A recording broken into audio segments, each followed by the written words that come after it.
여호수아 12장 1절부터 24절 말씀입니다.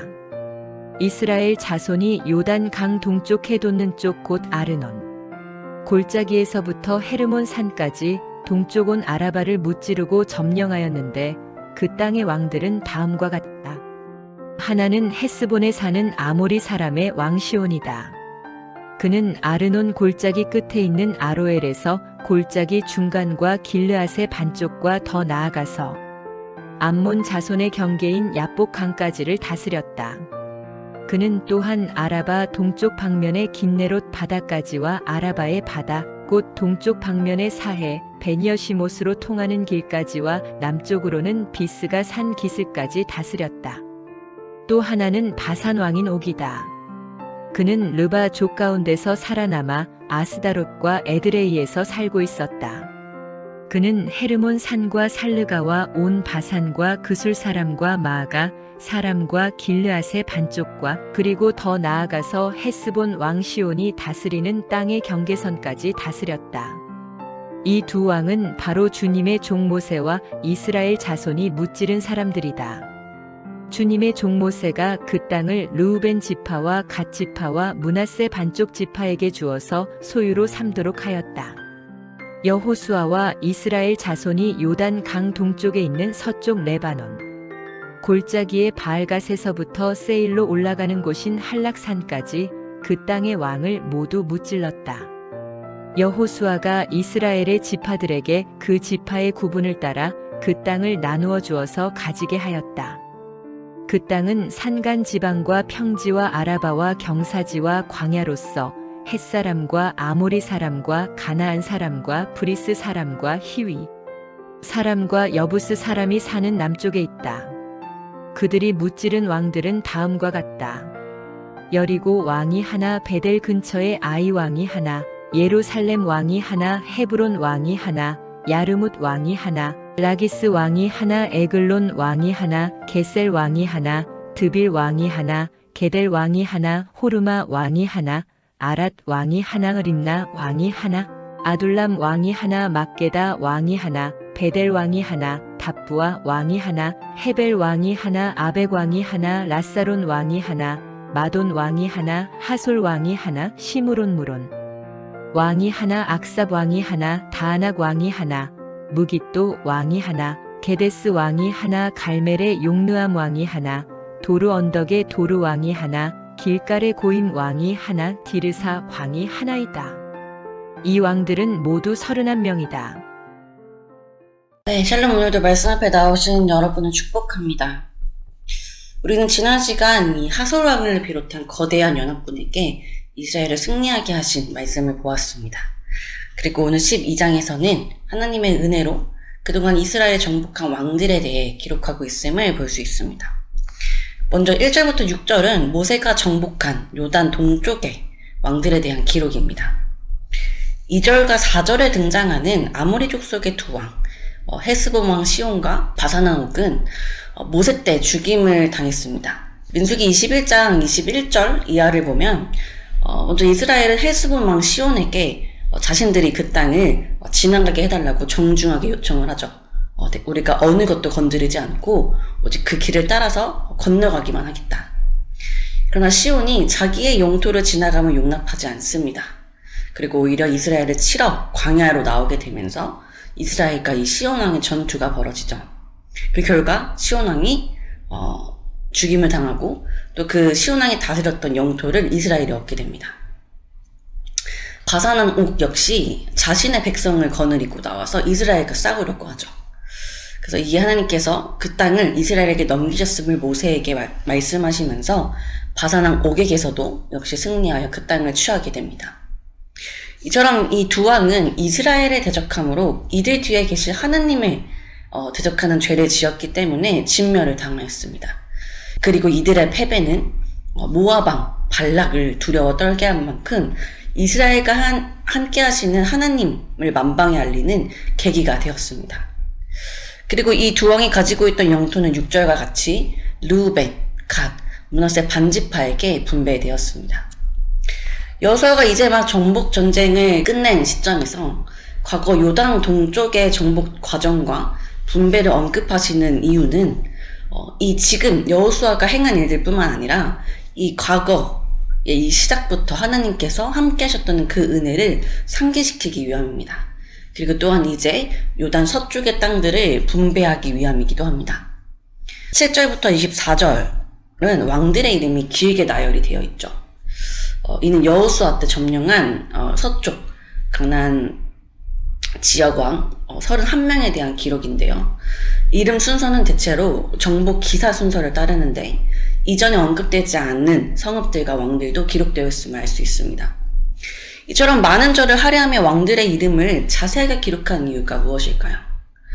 네, 가나안 왕들의 이름을 기록한 것은 이 가나안 정복이라는 것이 어떤 이스라엘의 신화, 전설이 아니라 역사적 사실임을 보여주기 위함입니다. 그렇다면 여러분, 가나안 땅은 왜 진멸당해야 했을까요? 하나님께서는 왜 가나안 땅을 정복하라고 하셨을까요?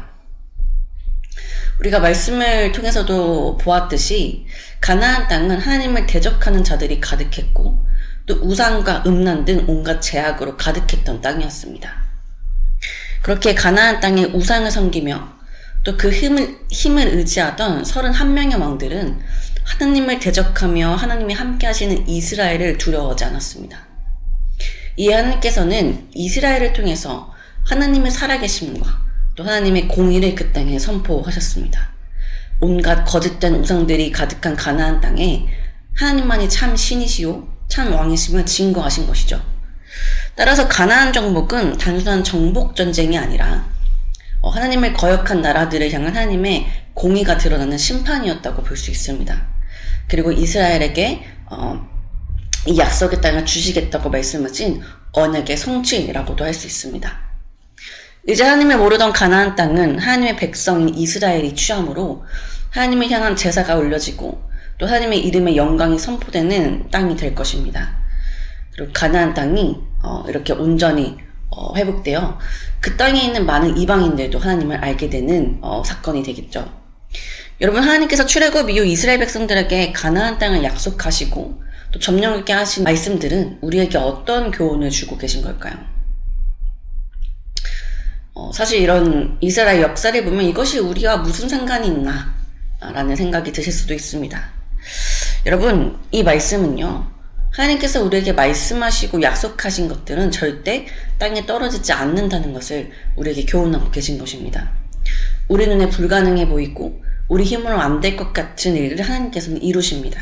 그것도 부족한 우리를 위해 우리를 사용하셔서 이루십니다. 출애굽한 직후 이스라엘의 모습은 어떠했습니까? 여전히 애굽의 노예의 모습이었습니다. 이들은 노예의 근성을 버리지 못하고 광야에서 몇 번이나 애굽으로 돌아가겠다고 모세를 원망하였습니다. 또한 노예였기에 전쟁을 치러본 적이 없어서 완전한 오합지졸의 모습이었죠. 이런 이스라엘에게 하나님께서는 가나안 땅을 약속하셨고 이들을 군사로 성장시키시며 결국 가나안 땅을 정복하게 하셨습니다. 하나님의 이러한 강권적인 은혜 아래 연약한 이스라엘 백성들에게 요구된 것은 단 하나, 하나님의 약속에 대한 믿음이었습니다. 그들의 운명을 하나님께 맡기는 것이었습니다. 여러분들은 하나님의 어떤 약속을 붙잡고 계신가요? 구체적인 약속이 없더라도 우리가 함께 붙잡았으면 하는 것은 하나님을 믿는 우리의 인생을 하나님께서는 반드시 선하게 이끌어 가실 것이라는 것입니다. 이스라엘의 역사를 통해서 증거하셨듯 말입니다. 좌절되는 상황, 반복되는 절망의 시간을 지날지라도 우리는 믿어야만 합니다. 하나님께서는 반드시 이런 우리의 인생의 문제 앞에 승리하게 하실 것입니다. 그리고 하나님의 이름과 그 이름의 영광을 우리의 삶을 통해 선포하게 하실 것입니다. 사랑하는 여러분, 여러분들의 인생을 하나님께 맡겨드리십시오. 이 부분에 대해서 조정민 목사님의 답답답이라는 책을 보면 이런 예시가 나옵니다. 비행기를 탈 때 짐을 맡기면 그 짐을 무사히 되찾기까지는 내 책임이 아닙니다. 항공사의 책임입니다. 하나님께 맡겼다는 것은 내가 최선을 다해 일한 결과를 하나님이 책임져 주셨다는 의미입니다. 맞습니다. 여러분, 비행기에 우리가 짐을 실을 때 우리는 그 짐이 분실되리라는 어떤 의심 없이 맡깁니다. 그러나 간혹 비행기에서는 이 짐이 분실되는 사고들이 일어나긴 하죠. 그러나 우리가 이처럼 비행기를 탈 때도 짐을 맡기는데, 아무 의심 없이 맡기는데, 신실하시고 전능하신 하나님께 우리의 인생을 맡기지 못할 이유가 무엇이 있겠습니까? 비행기에서는 짐이 분실될 수 있지만 하나님께 맡긴 우리의 인생은 절대 잘못되거나 망하지 않습니다. 그분은 신실하시며 전능하시기 때문입니다. 그러니 여러분, 여러분의 삶의 자리에서 최선을 다해 살아가시되 자신을 의지하지 말고 하나님께 그 인생의 결과를 맡겨드리십시오. 하나님이 책임져 주시는 인생을 사십시오. 그래야 여러분들의 삶을 통해 이스라엘이 그러하였듯 하나님을 믿지 않는 자들 가운데 하나님의 이름이 멋지게 선포되는 그런 인생을 살아가시기를 소망합니다. 함께 기도합시다. 하나님, 오늘도 말씀으로 하루를 시작하게 하시니 감사드립니다. 하나님, 출애굽부터 가나안 땅을 주시겠다 약속하신 그 말씀이 오늘 말씀을 통해 성취됨을 봅니다. 모압 지도가도 같았던 이스라엘 민족들을 통해 하나님께서는 수많은 왕들을 이기게 하시고 그 땅을 취하게 하셨습니다. 하나님의 약속은 이처럼 신실하며 우리의 삶을 변화시키는 말씀인 줄 믿습니다. 이스라엘이 그 약속의 말씀을 얻은 것처럼 주님, 우리도 우리 삶에 말씀하신 하나님의 약속을 이루는 삶을 살게 하여 주옵소서. 믿음과 순종으로 하나님께 우리의 인생을 맡기며 나아가게 하시고 우리 삶에 우리의 하찮은 영광이 아니라 온 열방의 주인이시오 왕 되신 하나님의 크신 이름의 영광이 드러나는 삶을 살게 하여 주옵소서. 오늘 하루 각자의 삶으로 나아가는 발걸음과 모든 하루의 시간 가운데 주님 함께 하여 주시고 무엇보다 자신의 인생을 온전히 주께 맡기는 믿음의 청년들 되기를 소망하며 예수 그리스도의 이름으로 기도드립니다. 아멘.